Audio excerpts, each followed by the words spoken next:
The headlines say it all. People want to know who Andrew Scheer is. Well, I've known Andrew for a very long time.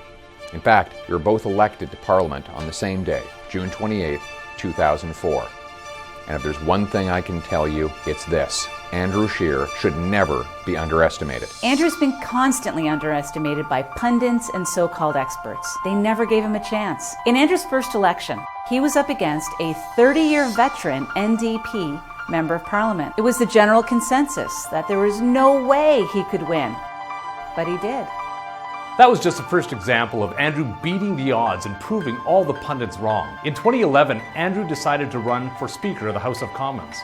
Once again, the so-called experts said that Andrew could never win. The role was traditionally set aside for someone who had been around Ottawa for decades and had plenty of grey hair.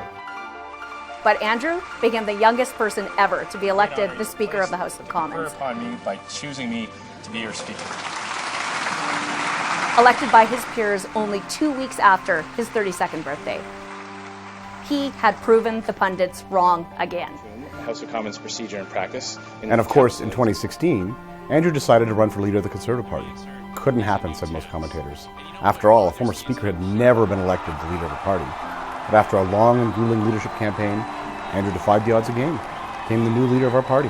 There is hope because Conservatives are united, because we are positive, because we are strong, and because we have principled Conservative values, and because we will all work together, tous ensemble, to win in 2019. Let's get started. Come on, Sunday maintenant. That's 3 times in a row that everyone has doubted Andrew Scheer. And 3 times in a row, they have been proven wrong. And now, what are all the pundits saying? You guessed it. Andrew will never be able to beat our international celebrity prime minister with the great hair and the cool socks and all of that. Well, here's what I know. Under Andrew's leadership, the Conservative Party is stronger, more united, and working harder than ever before. But our party is bigger than just one person. To win in 2019, we need all of us working together to ensure a Conservative majority government in the next election. And I know that under his leadership, we'll be able to beat the Trudeau Liberals in 2019. I hope you're with us.